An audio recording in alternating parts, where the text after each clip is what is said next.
Would everybody please be seated? Good evening. My name is Stephen Mays. I'm the president of the Gary branch of NAACP. And tonight we are going to have our mayoral debate. This is brought to you with a combination of the ARC, the League of Women Voters, and NAACP. So, as you well know, the goals of NAACP is voters registration and voters education.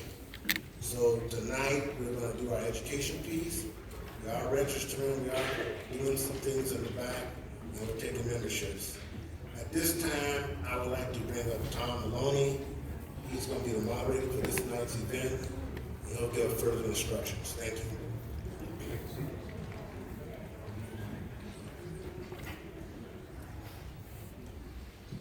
Good evening, folks. Good evening. Thank you all for joining us here tonight. Big crowd. Volume up. Go to just yell, Alex, how's that? I'll just talk loudly. I'll put on my teacher voice. The kids don't listen to me. I know, that's right. So really quick, I made an announcement earlier, but just a reminder, we are taking audience questions for the evening. If you do have a question, we ask that you raise your hand. If you see the gentleman right here in the center aisle holding up that 3x5 card there, we'll go ahead and pass out those 3x5 cards. When you write out your question, please remember to direct it for both candidates, not one versus the other. They'll go to a table of screeners over here. They will then pass those questions on to me. We'll also have a media panel. We'll get into all of that in just a few moments. Is there anybody else out in the hallway that we're still waiting on? A couple of stragglers? That's right. I won't mark you absent.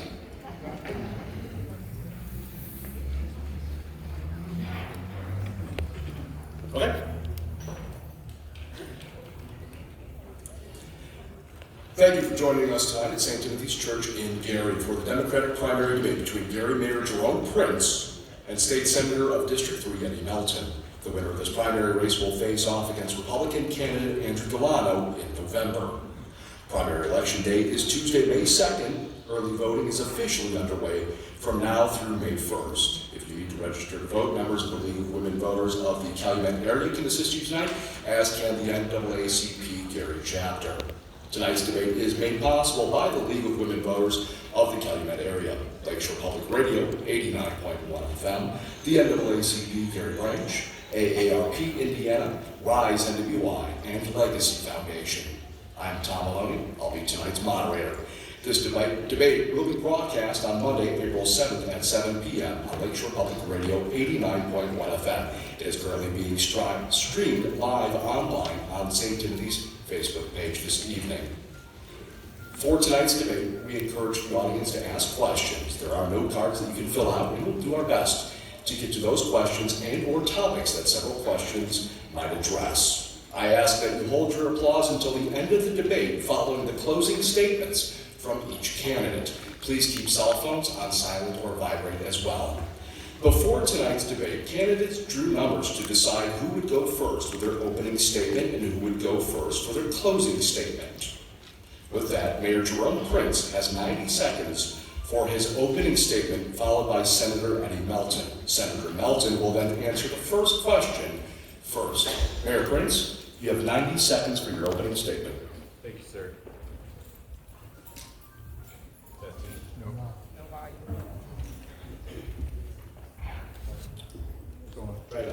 Testing. All right. Thank you. So good evening, everyone. Thank you for coming out this evening. My name is Mayor Jerome Prince. I am the 21st Mayor of the City of Gary.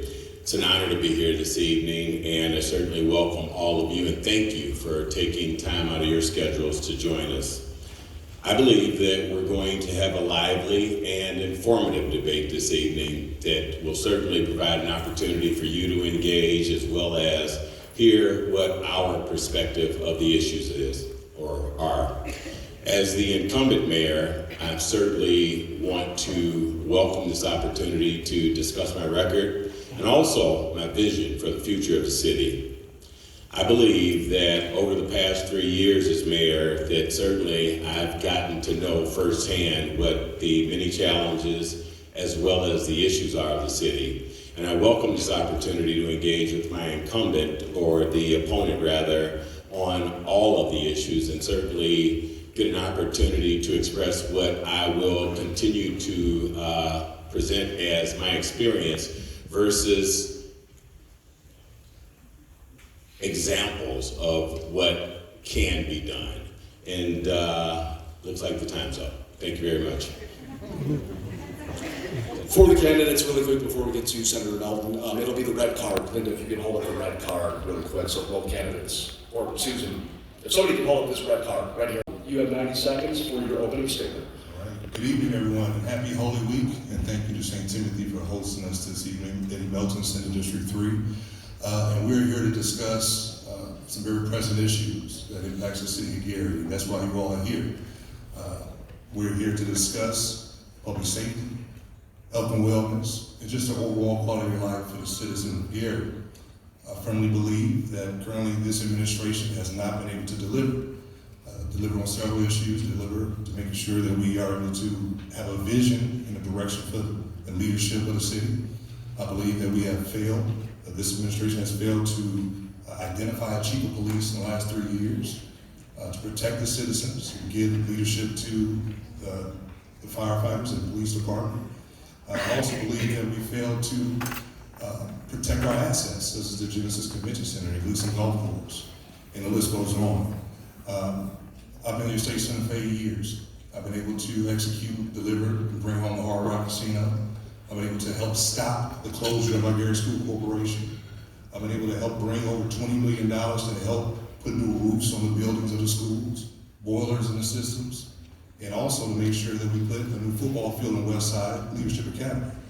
Right now we know that just like our firefighters run into a burning building, our police officers run towards gunshots in time of fear to save lives, I'm running for mayor to help save the city, and I can't do it without you.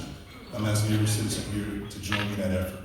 Thank you. We've seen and heard many politicians across the country deny the results of their local elections. Will you accept these results of this primary election as decided upon by Gary voters? Short answer is yes. We live in a democracy. I believe our election system is fair. I believe the voters have an opportunity, like tonight, to come and listen to candidates and make a decision on who is the best person to represent your interests. So yes, in short, versus what happens on the national level, again, all politics is local, but what's going to matter most to impact your day-to-day life? What are the issues that matter to your families? What are the issues that matter to your neighborhood? So yes, I will accept whatever the outcome will be. Thank you. Mayor Prince. Yes, I will absolutely accept the results of the election results, rather. You know, I have to point out that in the 23 years that I've served as a public servant, this is the 4th office that I've run for. Actually, there were 2 other times where we were unsuccessful, and I certainly accepted those then and will now. I believe that our administration is certainly on the right track, and in order to really get the gist of what is going on, you have to place our present status in the right context. Our city certainly has been struggling for a number of years, and some of our facilities, as mentioned, are included in that category. And so it is my desire that as we go, I hope some of the questions allude to that, or at least provide an opportunity to address and share factual information about where we were, where we are now, and where we're certainly going for the future. Thank you. And I will now introduce our media panel. Joining us tonight is Jackie Harris from Gary 411, Michelle Quinn from the Post Tribune, and Natasha Brown from the League of Women Voters. Thank you, ladies. Going first for tonight's media panel will be Jackie Harris from Gary 411. Jackie? Hello, everyone. Let me start up with this statement. Many residents complain about inadequate street lighting. For Mayor Prince, you are the chief executive. What are the problems? And for Senator Melton, you are employed by NIPSCO, the utility. What are the problems? Mayor Prince, you've got 90 seconds. So the problems are like many in this city. It's aged infrastructure, it's the lack of investment in our capital assets, and to that extent, I can share with you what the solution is, and we have been working on it since the inception of this administration, and that includes 18 months of a global pandemic. Having said that, we're right at the cusp right now of entering into an agreement along with the City Council with their approval to address all of our streetlights, not only streetlights, but traffic lights all over the city. Anyone who's lived here, as I have for a number of years, know that this isn't a problem that just started yesterday. I don't mean that as an excuse, but we have to place these things in a proper context. And anyone who voted for me 4 years ago under the premise that I was going to resolve all of these issues in 3 years, certainly, in my opinion, that within itself is a recipe for disappointment. One of the most discouraging parts about this job for me is that oftentimes you will disappoint, but we make every effort, we get up each and every day to not only assess the issues that affect our city, but to address them, and that's what I believe we're on our way to doing now. Thank you. Senator Melton. Great question. Check. Great question. So a couple things. Number one, yes, this problem did not just start yesterday, which means there should have been a plan day one on how you address the infrastructure issues, identifying what the barriers, the strengths, the weaknesses, the opportunities in addressing those issues. But let me make sure I want to touch something very quickly, making sure that in the future, as we look at a plan for our infrastructure, in particular street lighting, we need to look at having a smart city, making sure energy efficient LED light bulbs, which are better quality lights, are helping to illuminate the safety of our streets. Now, to address the question about the NIPSCO aspect, which I'm sitting here, I'm looking at my mother on the front row. My mother taught me to go to school, get a good job, come back home, and give back to the community. And I've been blessed to do just that, to work for a great organization, for a company, for the last 10, 15 years, allowing me to give back to the community. And I think as a mayor, being able to have that direct relationship to make sure that we can identify who poles or what streetlights were owned by whom, to make sure that they are held accountable, be it in NIPSCO or the city of Gary. But once they're held accountable, putting forth a strategy and a plan to reinvigorate the infrastructure. Like I said, having a smart infrastructure like in several cities around the country, where street lights are able to dim or get brighter based off the population and the usage of their road. So yes, having a plan is very intentional, and you can't start after the fact. Thank you.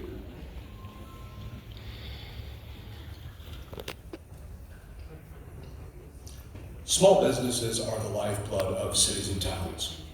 From popcorn to PR and marketing to mom and pop restaurants, Gary has unique local businesses across the city. How will you encourage the growth of small businesses as well as helping entrepreneurs bring their ideas to Gary and create jobs? Senator Melton, you have 90 seconds. Absolutely. I think when we look at, right now we have one of the greatest institutions in our backyard, that's Indiana University Northwest.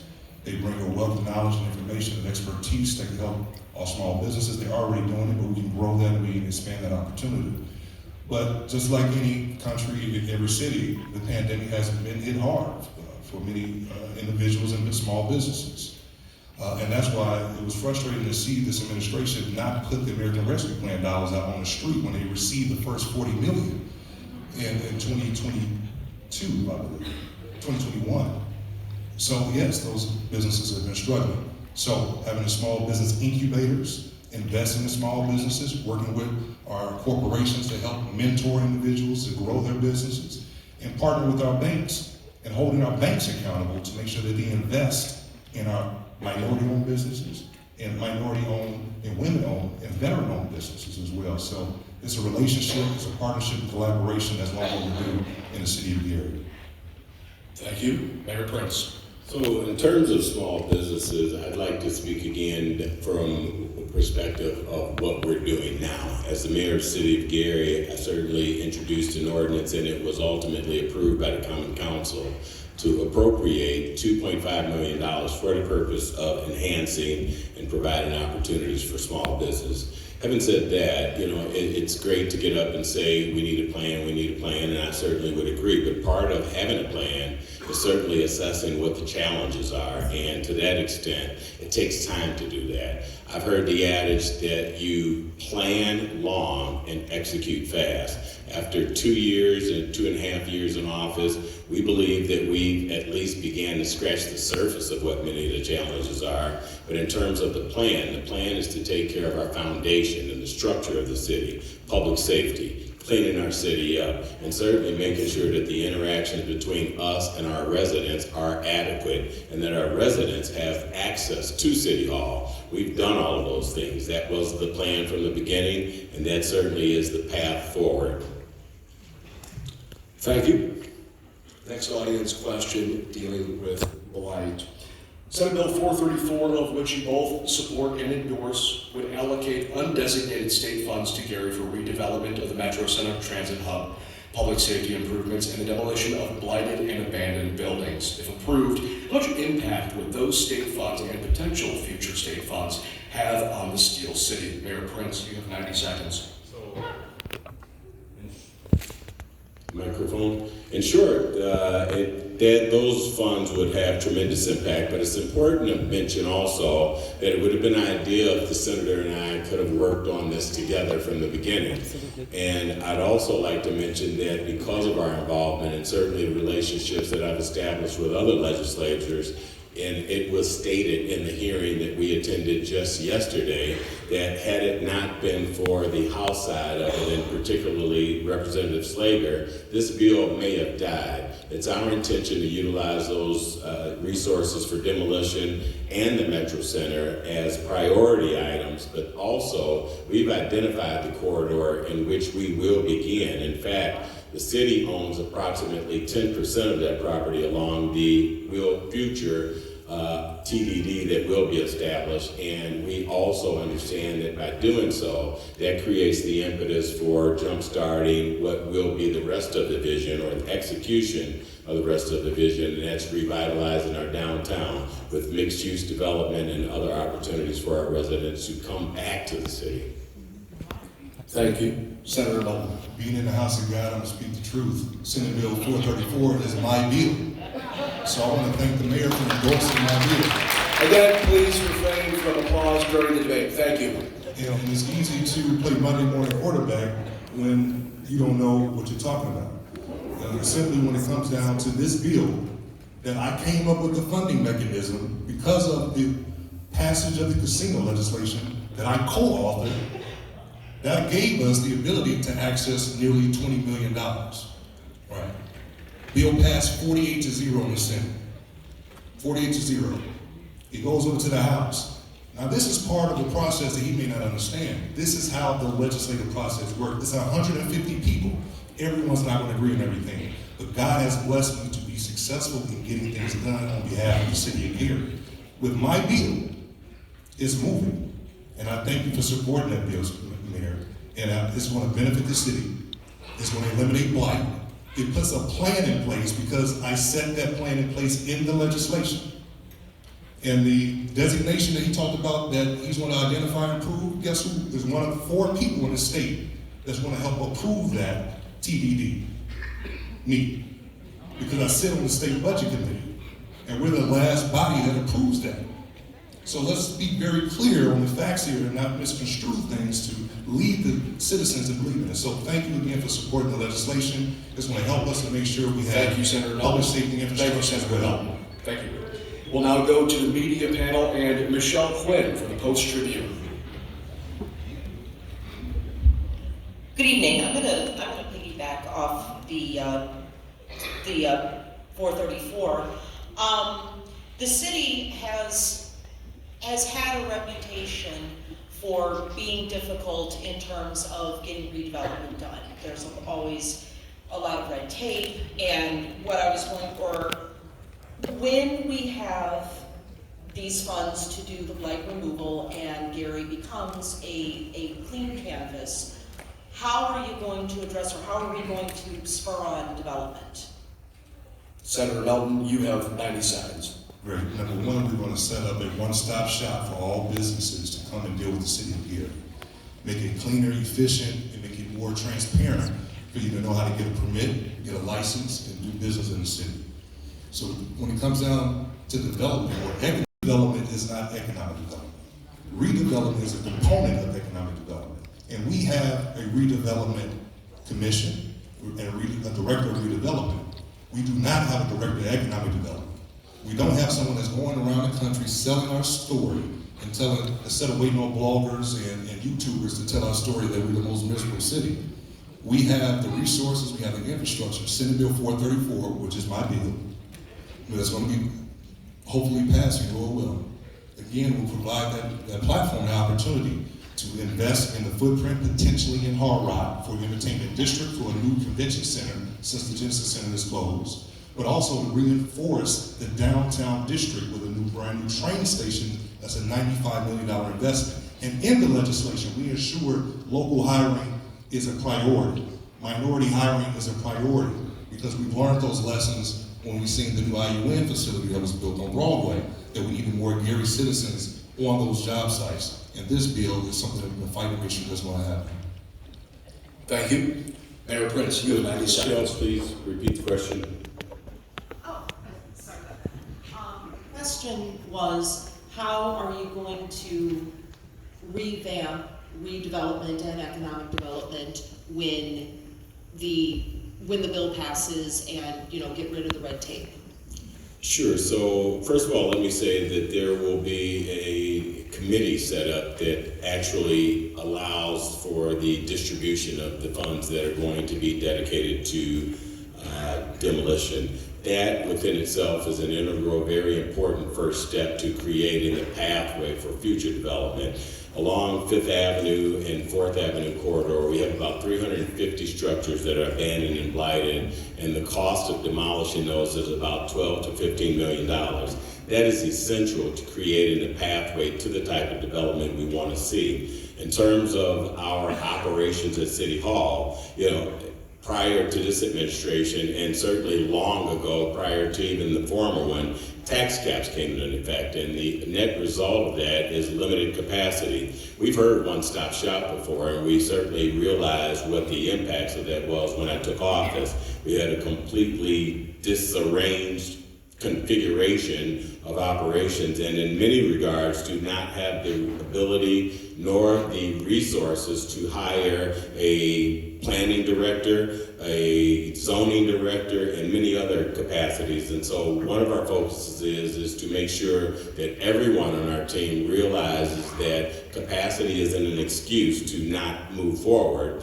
but an inspiration to do a little bit more with the resources that you have. Thank you, Mayor Prince. Senator Melton. I'm sorry, you've already answered the question. I apologize. I'm a half step ahead of myself. One of the questions that came in talking about bringing new homes to the city of Gary. While blight and abandoned buildings are ever present in Gary, something that's not as visible is the lack of affordable housing.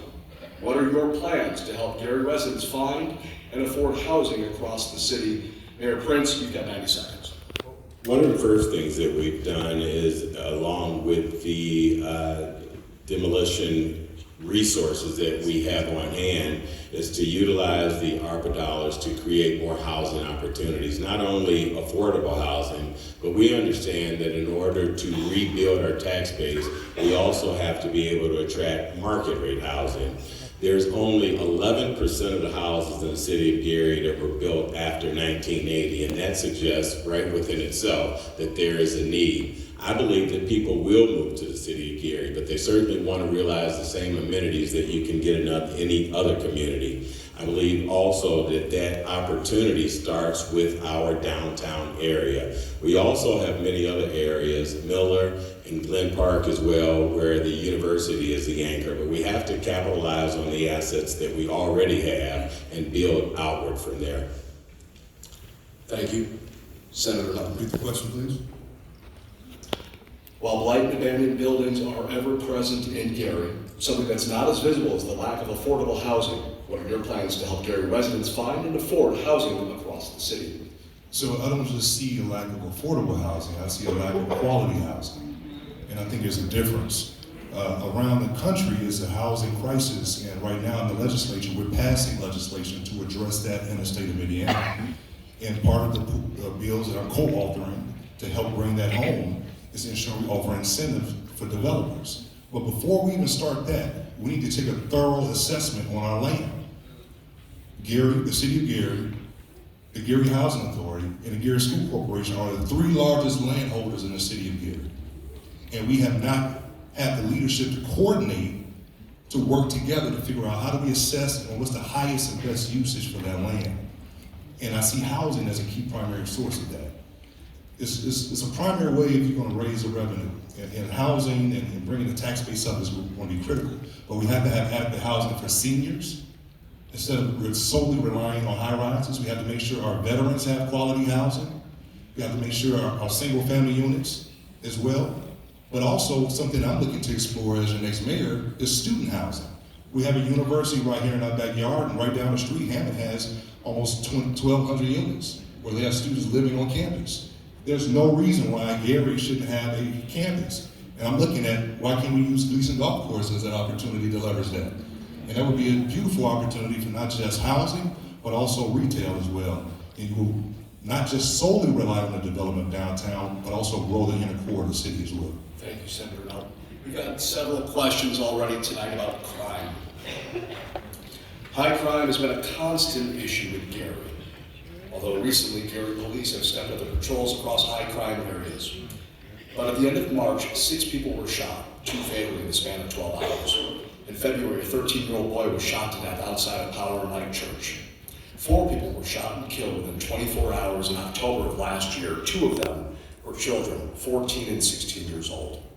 Several members of the community this evening have asked about violence in the city. What is your plan to help keep citizens safe in their homes, on their streets, and in front of their churches? Senator Melton, you have 90 seconds. 90 seconds is not enough, but I'll do my best. We know the gun laws in this state, in this nation, is out of control. That's something that's out of our hands.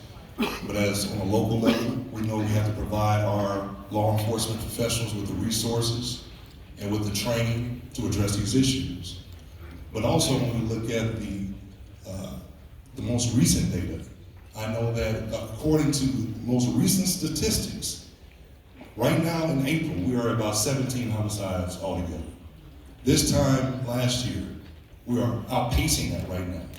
And by the time, Lord forbid, we don't hit that 61 number that I believe that was around 2022.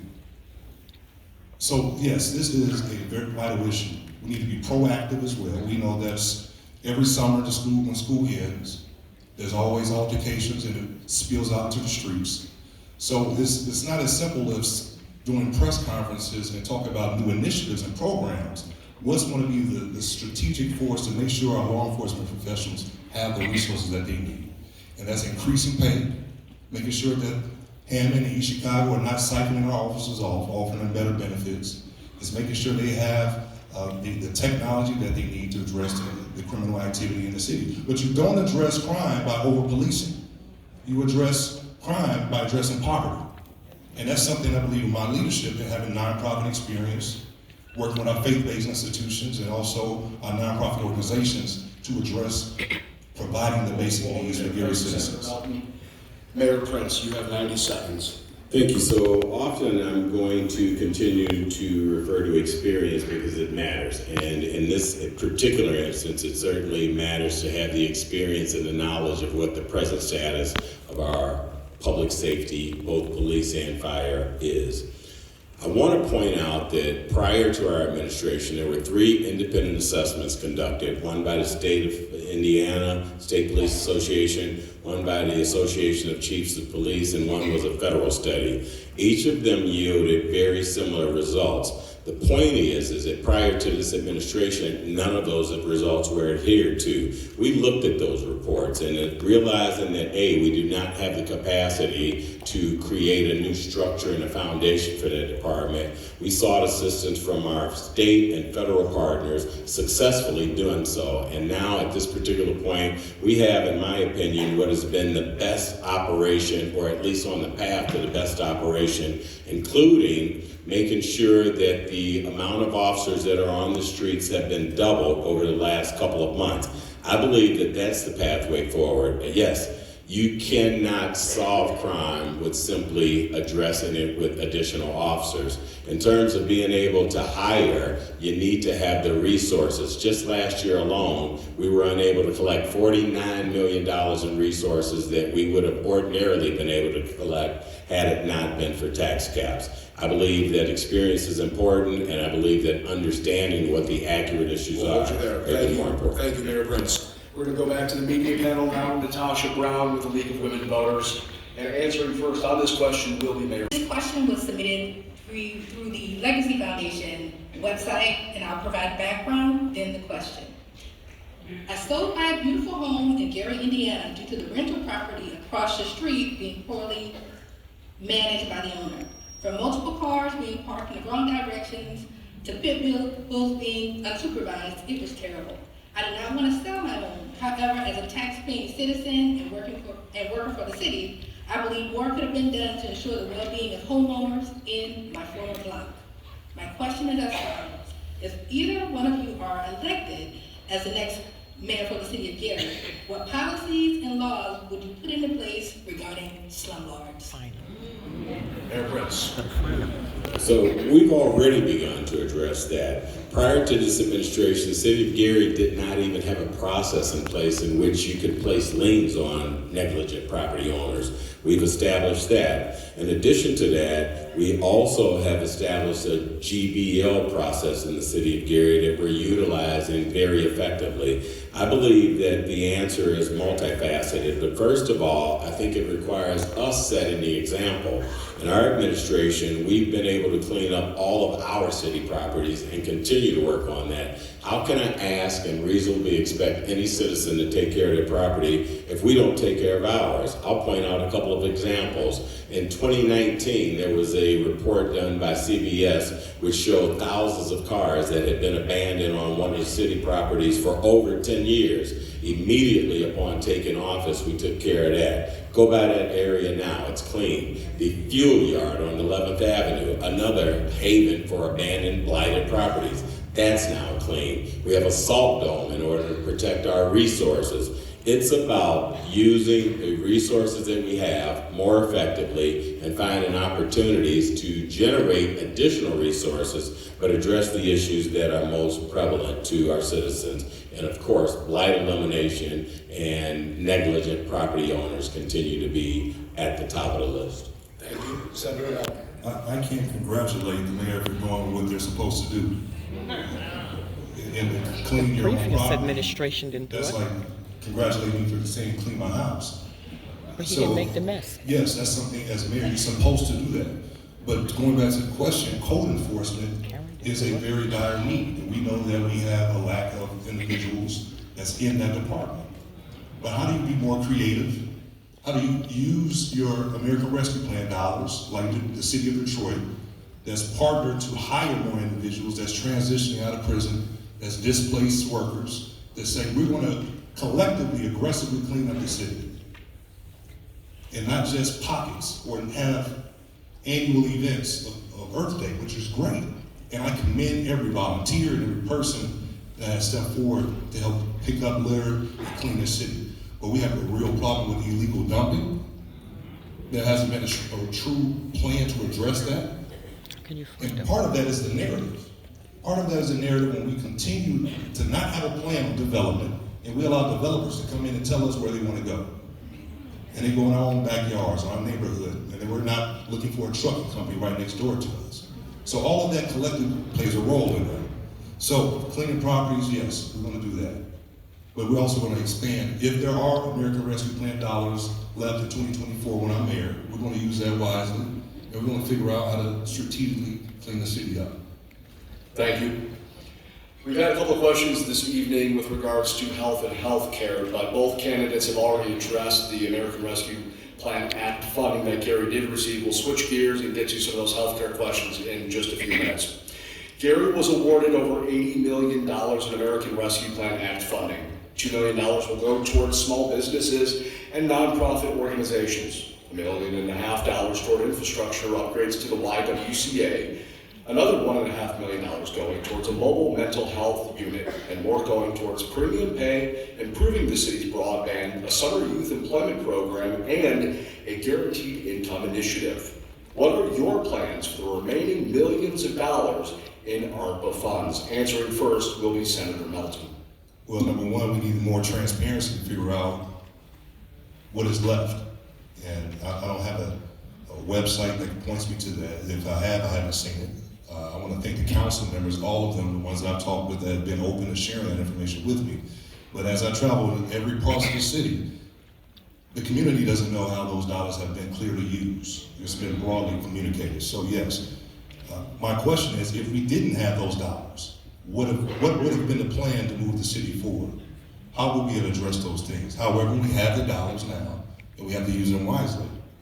So as we look forward to move into 2024, if there are remaining dollars, and $40 million was allocated in 2021, and $40 million in 2022, we're in 2023, and that money has not hit the street to benefit those that have been impacted by the pandemic.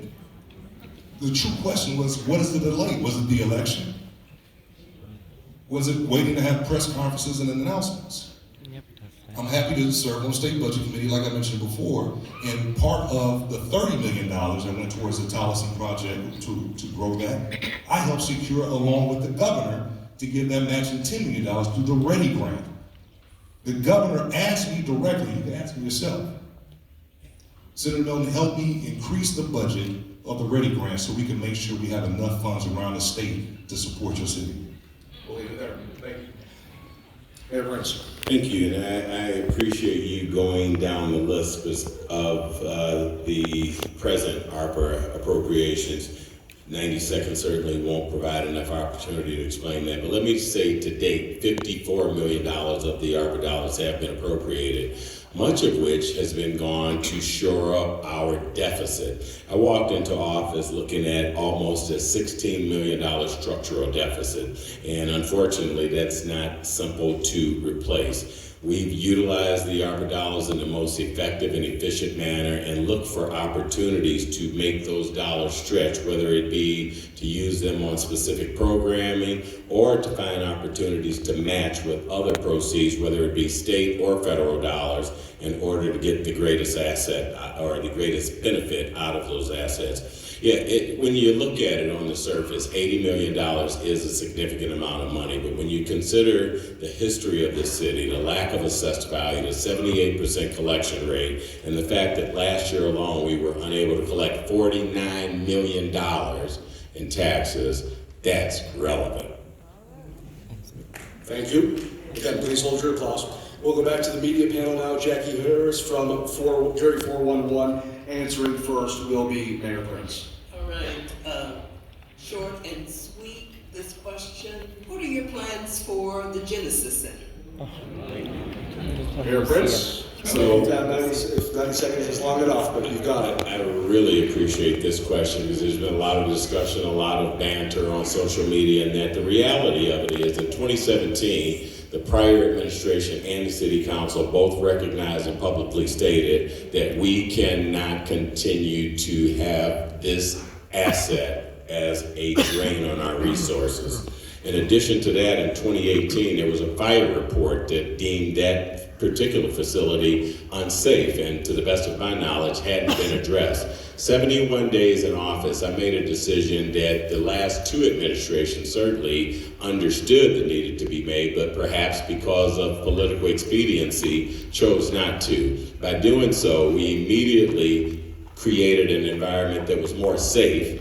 We certainly stopped a drain on the city and saved the city $250,000 within the first year. In terms of the future development of that property, if there is a developer who has interest and certainly has a capital stack to do so, and it conforms with the uses and the vision for the downtown development, we'll gladly accept it. If not, I believe that ultimately that property should be demolished, and that should be the footprint of our new city center to get us out of other buildings that are draining our resources, such as the public safety facility that, by the way, from an experience 20 years ago, I said that we never should have went in that facility, and today, prior to our administration, it was leveraged again for yet another $40 million in debt. Thank you. Those are the That's things your that time. impact. Thank you. Senator Melton. The mayor just said that he hopes to probably find a developer. I hope it's not accurate. Because we've been down this road before. We've seen what that looks like when you don't properly vet corporations. So this entire situation, I'm happy this came up because we have not heard publicly his position or stance on what really happened. What really happened? Right now we have a white elephant downtown Gary. Tear it down. We It's remember old. going to the Red Ribbon Lounge, some of us. It's old. We remember going to the Frontiers breakfast at NAACP banquets. We can't do that anymore, and that's our building. But it's not usable.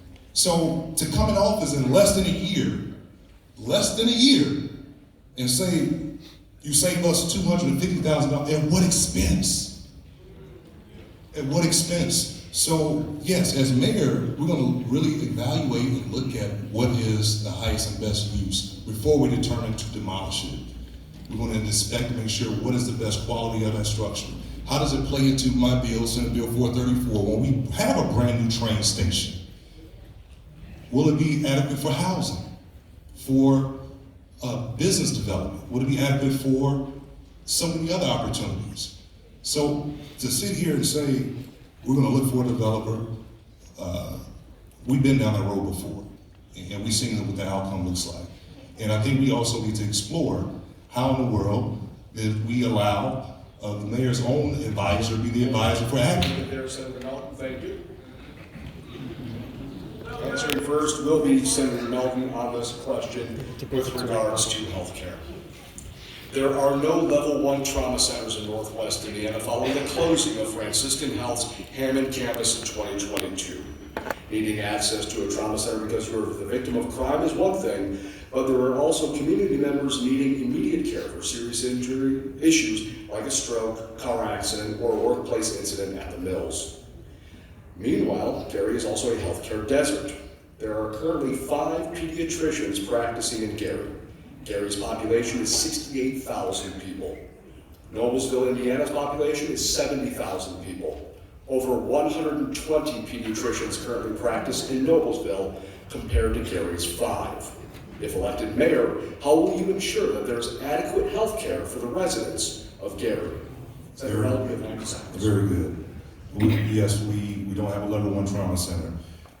We are a medical desert, a pharmacy desert, a food desert, and whatever desert you want to name, we at the bottom of the list typically of those type of resources. So healthcare is an opportunity for us to explore. We have great quality organizations, Community Health Net, Edgewater Systems, Balanced Living, and Methodist Hospital. We know the Methodist Hospital has had its financial challenges, and currently right now, which I have a bill to address those issues. In conversation with Congressman Van, we know that Section 203 of the Affordable Care Act will cause us to lose more money, $15 to $16 million more. So as mayor, we have to explore to protect and make sure we have all of the assets and resources to address that. And one of the things that took place in, I believe, in the early 80s was the consent decree that former Mayor Richard Hatcher and former Representative Charlie Brown put in place to make sure that we have equitable health care in the city of Gary. Well, we have to look at how do we collaborate with Methodist hospitals and possibly other entities in our footprint, the University of Chicago, IU Health. Are there opportunities to collaborate to have more adequate healthcare facilities, but not just a facility, but a system? As a leader of the city, how do we get all of our systems to work together from birth to the grave? Thank you, Senator Melton. Mayor Prince, you have 90 seconds. Important issue in our city, and it's one thing to make a lot of ideas and submit suggestions about what could happen, and certainly that's right. At the beginning of our administration, we've engaged in discussions with the University of Chicago about potential opportunities. We have a university out there, and as was mentioned earlier, a golf course, but specific to the golf course, nothing can occur there until we seek and receive our letter of map revision, which we have been working on since the beginning of this administration. That's a costly, timely process, and it was done for every other community. It certainly needs to be done for Gary so that we can provide an area and an opportunity that is conducive to the type of development that we want to see, but it also coincides and complements our assets that we already have, such as the university. I hope that Methodist continues to operate in this particular instance, because we certainly don't want to see what happened in Hammond. But healthcare is a issue that continues to be strained across the country. And fortunately, 2 years ago, there was legislation passed that allowed other entities, such as University of Chicago, to be able to recoup the expenses of healthcare needs from people who travel over to University of Chicago from Illinois. Thank you. And we'll continue on the healthcare trend coming from the AARP Gary chapter. Gary has one of the highest cancer rates in the state of Indiana. What are your plans to improve the environmental health of the Steel City? Mayor Prince, you have 90 seconds. So that's a subject that unfortunately I know intimately, as many of you do, and to that extent, we certainly want to make sure that we have a clean, healthy, safe environment. In terms of what we can do to attract that type of development, I believe that we need to find land spaces that we can attract the type of manufacturing facilities that are cleaner energy. One of the initiatives that we're looking at now is certainly an opportunity to tap into our dark fiber that's along the corridor, because we understand that those are the type of jobs that not only are more health conscious, but they certainly are the jobs that will employ the future residents and our future children of the city of Gary, and provide opportunities for them to be gainfully employed right here in their city. I was at a conference the other day in Hammond at the data center, in which Senator Young talked about semiconductor development and manufacturing. We believe that we have an opportunity here in the city of Gary to provide those type of resources and opportunities for our future generations as well. Thank you, Mayor Prince. Senator Melton. Yes. Before I start that, it's interesting how it's always my ideas. And it's very clear that this administration had no ideas in terms of having a plan. How rude. Being in the Church of God, write the vision, and get plan. Because that's going to allow us to know what's our path forward and how do we get out of our current economic conditions. So going back to the environmental aspect of things, holding industry accountable. We know that there's been several spills from U.S. Steel into our Lake Michigan. We know just the other day there was a quote-unquote orange plume that came out of U.S. Steel that was in the paper. And we don't hear what the plan is to address these issues. We see them in the headlines. And that's when I immediately, personally, I'll reach out to those stakeholders to figure out what happened, what occurred, and how are you going to communicate to stakeholders and citizens of what's your steps to clean that up. So holding industry accountable. In that effort, if there are fees and fines that the state or the federal government imposes on that, how do we get those dollars back into our community to redevelop our brownfields, to remediate a variety of our infrastructure? And partner with the EPA is an opportunity as well, especially when we go back to talk about demolition. As many of the homes in Gary were built in the early 1900s that have lead paint, that have contamination and asbestos. So partnering with the federal government and making sure that the state is not them, that we make sure programs on. ARPA funds. What's going to happen when the ARPA funds are done? What's the plan for funding in the city and all the things that you are all the plans that have already been established, how are you gonna keep funding them? Senator Melton, you have 90 seconds. Well, I'm going to tell you, as if I were mayor, we would work with the federal government.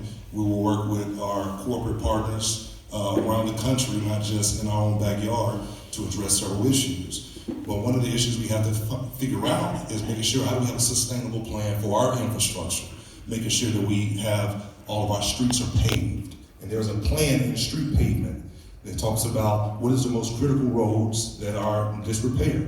If you drive to the far west side of Glen Park or some other parts, it looks like you're in rural Mississippi because of the way the roads are. It's simply like gravel almost. So making sure we have a full plan in terms of funding the infrastructure is going to be critical.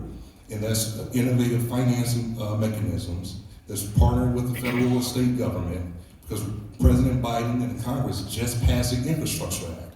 And we have not tapped into those dollars fully as a city that we know that we can maximize that as an opportunity. But we have to increase our revenue.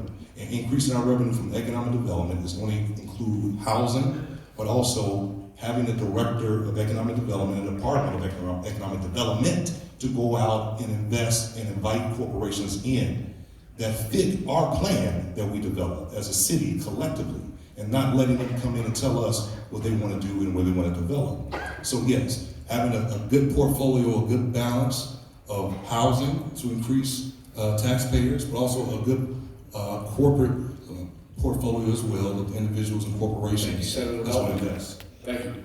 Mayor Prince, you have 90 seconds. So the usage of ARPA dollars certainly is a very interesting and great topic to talk about this evening. I mentioned a couple of areas in which we utilize them, but fortunately we had the access to ARPA dollars. Had it not been, I shudder to think where we would have been. Immediately we purchased vehicles for our police, both public safety, police and fire. We purchased equipment so that we could take care of our infrastructure and pave the roads and plow snow and clean some of the vacant lots. Listen, there is no way to escape the deficit that our city pretty much escaped without increased assessed value. When I spent time as the county assessor, I calculated that we needed approximately $1.5 billion in assessed value. And unfortunately, that doesn't happen overnight. So we create opportunities for our investment, and we do so by taking care of our properties, make sure that our operations are functionally sound, structurally sound, and also we make sure that we clear enough of our land in order to provide the type of development that will increase our assessed value at the rate that we need to realize. Thank you. We'll go back to the media panel now for Natasha Brown from the League of Women Voters. Next question. What makes you stand out from your opponent and convince any Gary resident to vote for you again or elect a new mayor? Mayor Prince, you have 90 seconds. What stands out is experience. I continue to mention that experience versus exaggerated claims of what we've done and what we haven't done. The senator did not pass a bill that he authored in 2020. In 2021, there was 2 bills. He didn't start getting active until 2022 when he said that he was running for senator, but everyone knew, or at least I certainly prescribed or suspected, that he was going to be running for mayor. And at that point, he raised $160,000 under the auspices of being or running for senator. I think that today what we need to do is stay with what is in place now. We need to continue to support this administration. We've established many opportunities for residents to get engaged, such as a all-in cleanup. I don't remember Eddie coming to one particular cleanup and lifting a hand, picking up one piece of paper. But today we've got all of these ideas of how we're going to advance the city. Wonderful ideas, and I certainly encourage this opportunity to hear his perspective and ideas on it. But as it goes, long-range plans take time to effectuate. They certainly have to occur once a overall assessment is made of what our exact needs are, more importantly, what the challenges are that have historically plagued us. Thank you, Mayor Prince. Senator Melton, you have 90 seconds. Long-range plans take time is what I heard. What's the plan? I don't know what the plan is. When I came to the mayor, when he was elected, I took him, Darnell Ives, downstate to meet legislative leaders. Took him to dinner, said, we're gonna work together. I hope we make this work. That didn't happen, and it wasn't because of me. My intentions to run for mayor was not because I'm looking for office. No, I love this city. My intention to run for mayor is because I see the decisions that's being made or the lack thereof. So what sets us apart, I think, is the track record. And for him to say that I haven't passed a bill, my first year I passed a bill. You didn't say you didn't pass a bill. I don't think You he didn't did pass his that bill. research when it comes down to that, because my first session as a freshman legislator, which typically never happens for a Democrat in a Republican state to have a bill heard, let alone passed.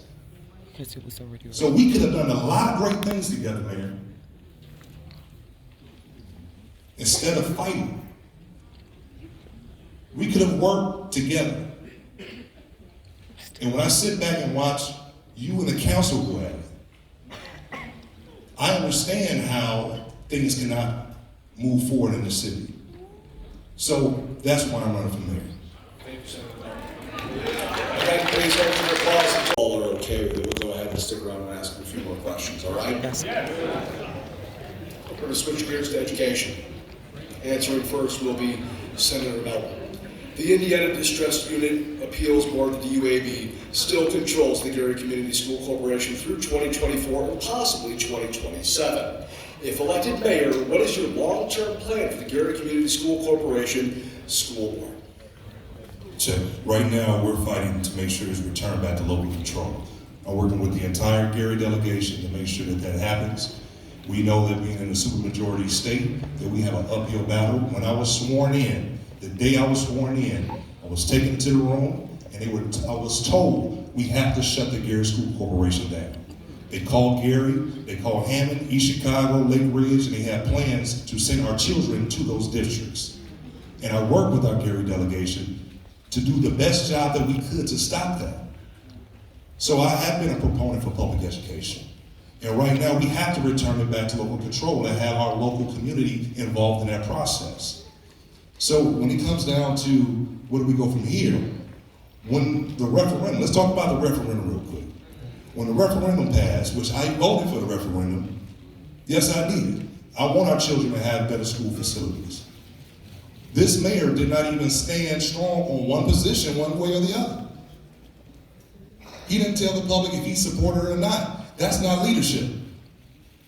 At least you'll know, and I'll look you in your face, and you'll know where I stand on the issue, and you won't walk away wondering if I'm going to change it one day, or if I'm in Miller, or if I'm in Glen Park.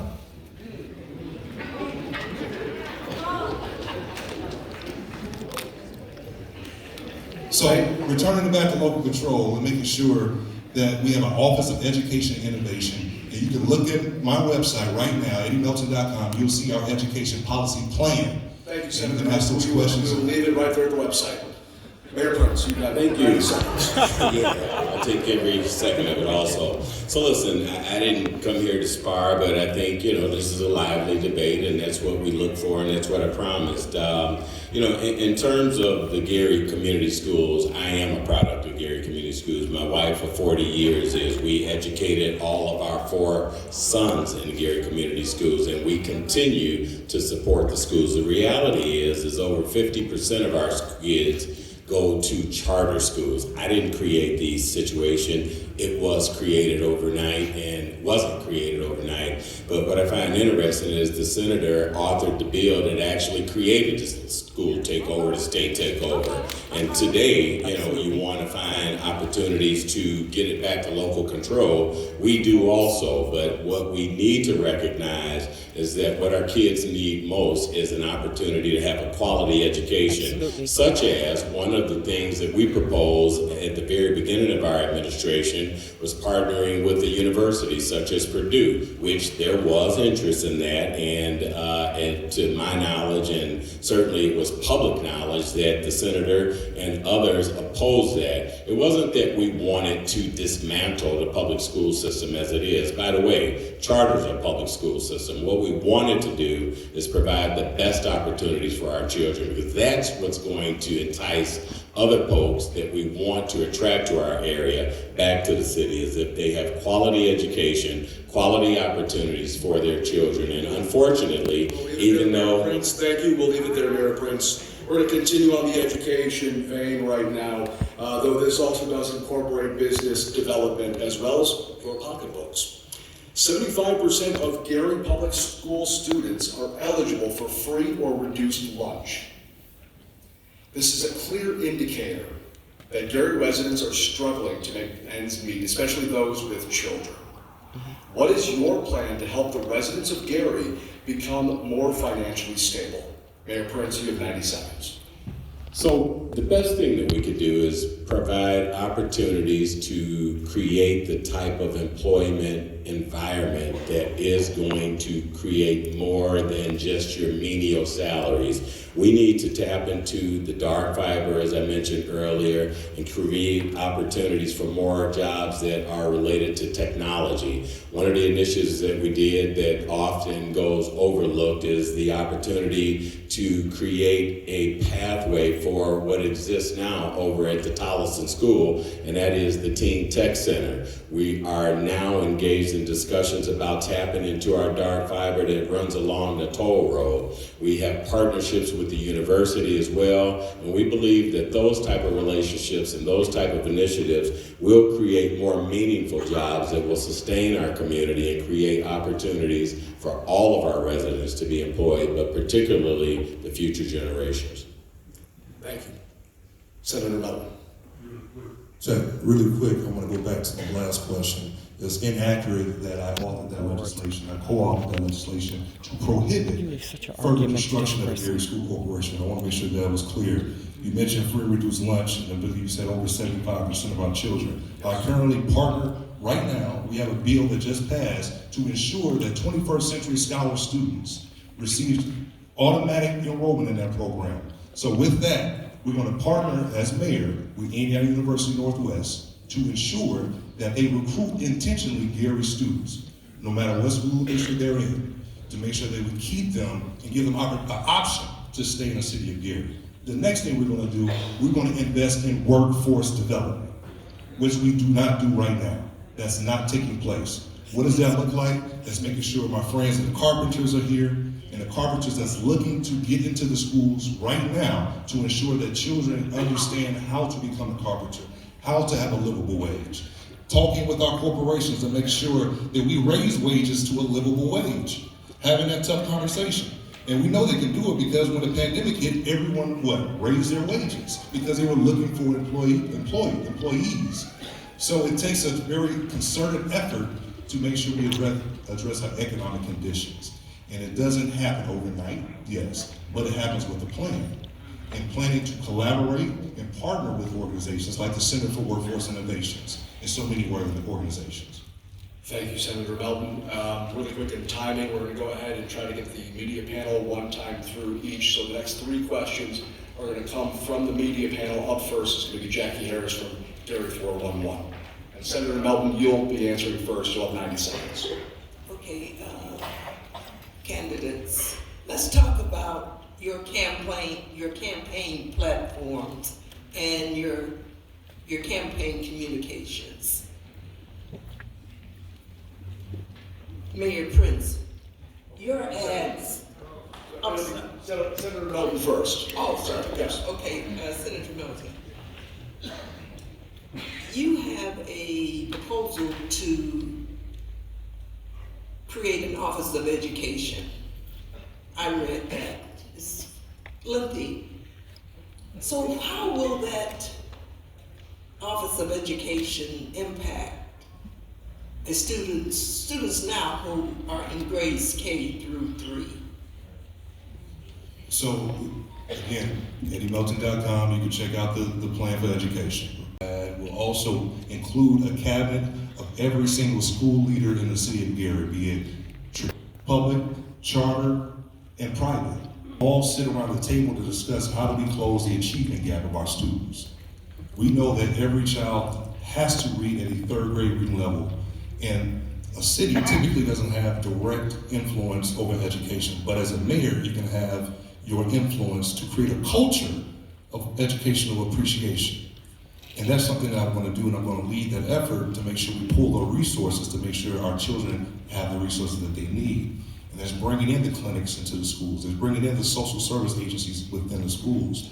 Because we know if there's a child sitting at the table, they're sitting at their desk and they're hungry and starving, they can't concentrate and focus. So we have to make sure we provide them with that support, not just them, but their families as well. So we have to have a holistic approach as we approach that. And going back again to the whole Purdue Charter School piece, when I met with Mitch Daniels, which was president of Purdue University at that time, he told me explicitly, he said, if your mayor walked in the room right now, I wouldn't know who he is. We do not have any intentions on coming to Gary, but the mayor had a virtual state of the city and said explicitly, we are building a brand new school in Gary in 2023 in collaboration with IUN and Purdue. And that was not true. Thank you, Senator Melton. Jack, you got the second part of the question now for Mayor Prince. And Mayor Prince, you have an ad running now that says that the property values in Gary increased for the first time in 7 years. How did that happen? So I think that's a fair question. It happened because people are purchasing homes and they're purchasing them for higher values. One area in particular that has been seeing a decrease or a decline in the property value is the Glen Park area. We look at that and we see that as a symbol of what is to occur in the city. Most of the time, the only area that experienced an increase in property values was the Miller area. When you start to see it happen in other sections of the city, there was a home on 22nd Avenue in the Small Farms area that recently sold for $435,000. That's how you increase the assessed value. In addition to that, as a city, we certainly make sure that our infrastructure is sound. We make sure that our public safety department is intact, as we are doing and will continue to do under this administration. And we believe that at that point, we will start to see an even greater increase in our not only assessed values, but our market value of homes. Thank you, Mayor Prince. Go back to the media panel again for Michelle Quinn from the Post Tribune. What has been the challenge of keeping a police chief?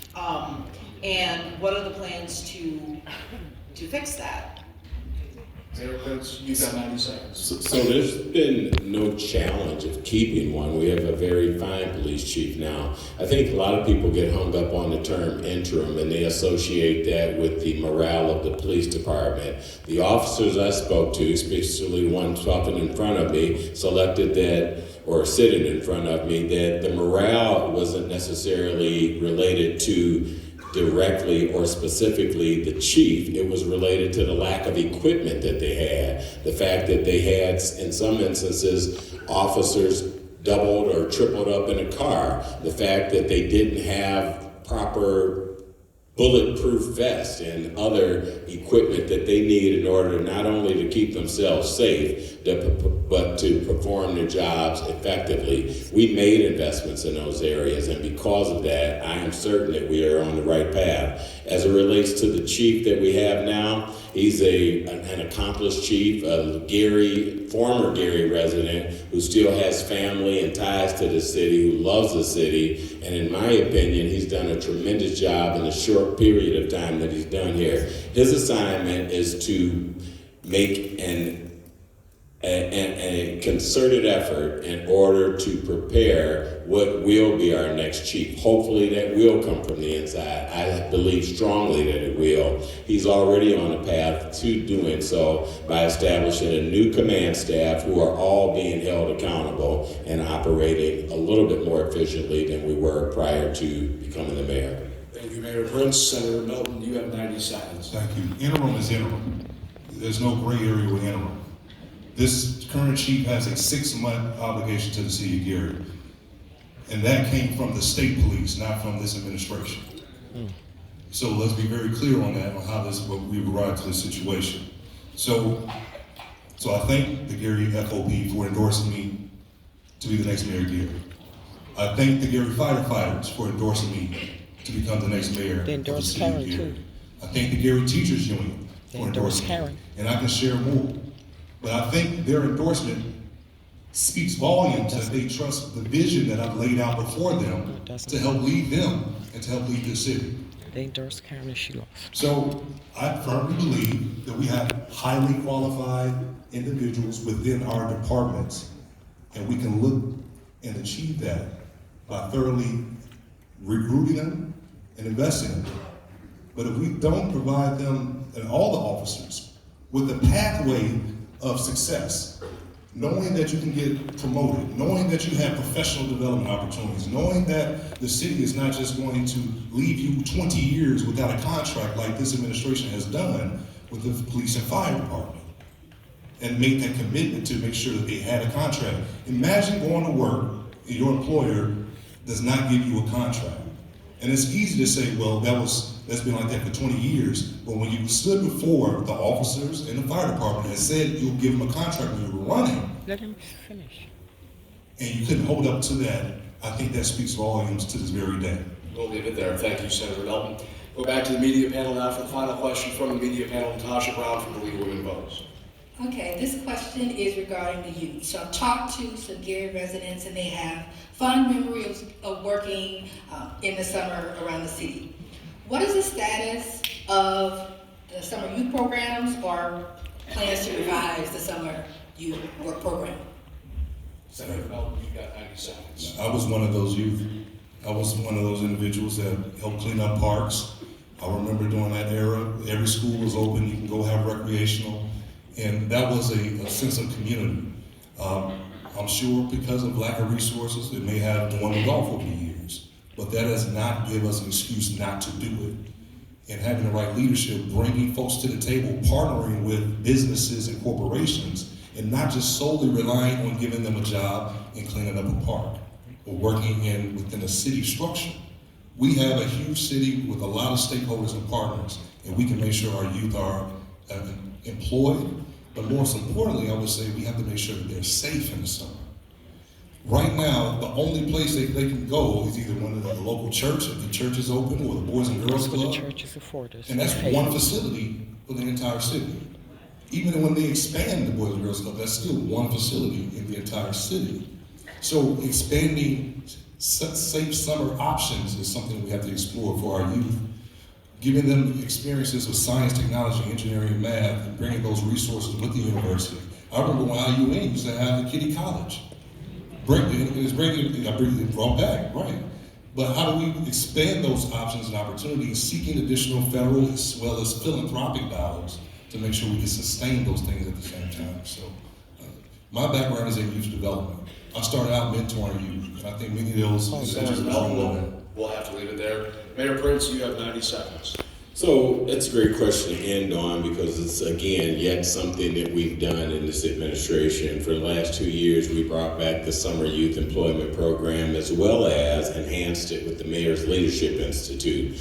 We didn't put kids out on the street to clean up. I believe that there are opportunities for them to engage in our all-in cleanups as well, but we want to provide them with opportunities that are more meaningful, that are going to be more productive and more useful for them in the future. What we actually did is place them in various offices across the city as well as develop internships with local businesses. It worked well. Unfortunately, we had a slot for 300 kids, but we were only able to realize 150 students. We're going to continue to aggressively pursue that program. We'll be initiating it again this year. It's one that worked well, and the students who participated in it and the businesses as well also enjoyed the opportunity to engage with our youth. And I believe that that's how we begin to prepare our youth for the future. Thank you, Mayor Prince. Really quick, we've got 2 questions left for the evening, so we're not quite done. The other night, I actually got a question. It turned out to be my favorite question I've ever gotten from a debate. Myself and the League of Women Voters have been doing this for nearly a decade.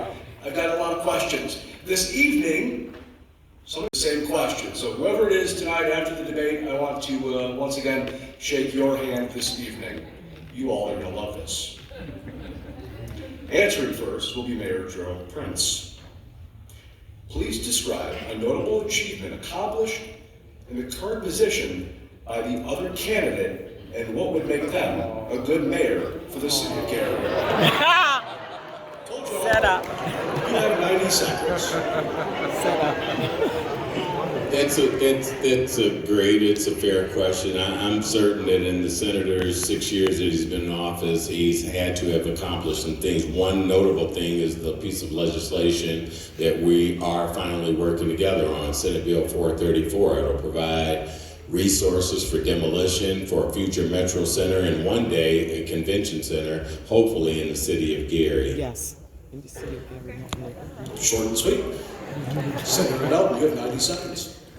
Thank you, Mayor. I would say his service to this country. As the son of a disabled veteran, my father served in Vietnam, earned a Purple Heart and Silver Star. It was when I got older that I had a newfound respect and learning of the sacrifice that men and women give to this country. So regardless of our differences, I thank the mayor for his service to this nation, and I appreciate that.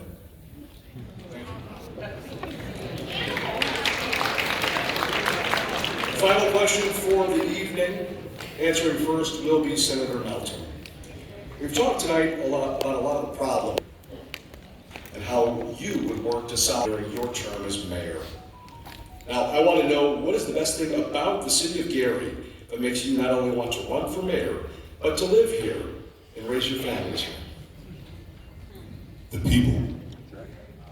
It's the people that made me the man that I am today. It's Miss Barbara Hargrove that's in this room today, was my 4th grade teacher. It's Coach James Piggy, that was my football coach, and all those people that raised me. And of course, my mother and my sister is here. But one person can't save this city. No matter if it's a mayor, a congressman, a state senator, it takes a collective. And I hope after this election, the mayor and I can sit down and figure out how we can move forward to work together. Regardless of being elected, you don't need an elected office behind your name to lead in this community.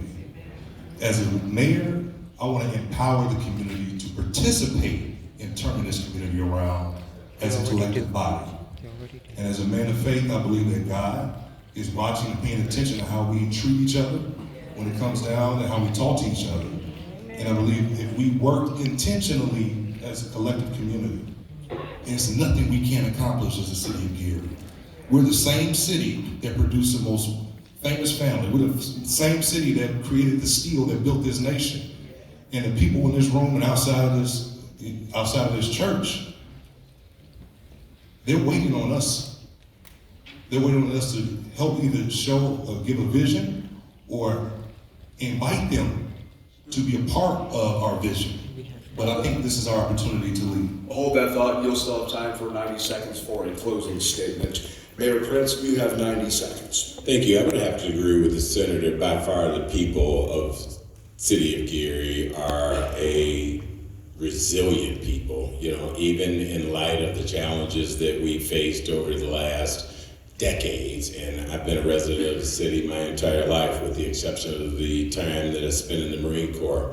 But the point is, when I got out of the Marine Corps, my wife and I returned back to Gary immediately. We didn't move to another community. We came back here. We raised our family. We worked here. We contributed to our community by paying taxes. We volunteered in many efforts. And to that extent, I believe it's that.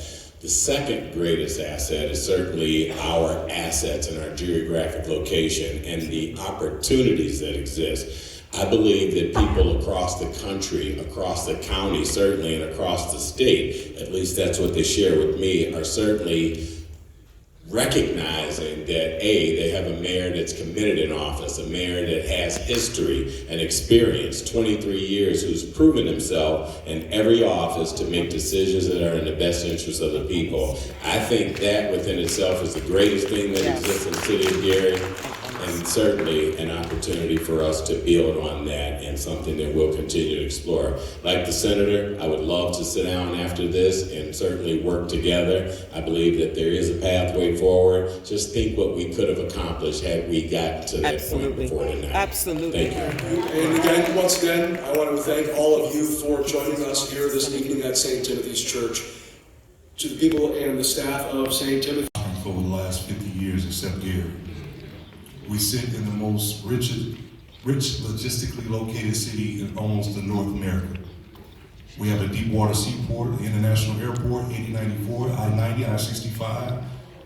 We have every means of transportation to grow our industries of logistics, if we plan right, and if we put forth a strategy. And again, I thank the mayor for supporting Senate Bill 434 that I authored, because that will be that next phase. I envision having an entertainment district near the Hard Rock Casino. I envision having a robust downtown Gary that we once had. But I also envision investing directly into the people. And we're not going to do that by just simply talking about it. We have to do it. And we have to invite people to the table. We have to work with one another, breaking down those barriers between other elected officials, and making sure that we set a plan and move forward. So, this election, this campaign for me, when we say Gary deserves better, we're not talking about in a year. We're talking about right now. And I'm saying that not as a cliche or a slogan, but this campaign is not about Eddie Melton. This campaign is about us. Every single one of us, black, white, brown, young, old. When this is all said and done, this would be a historic opportunity for us to change the city around. Thank you. Senator Melton, Mayor Prince.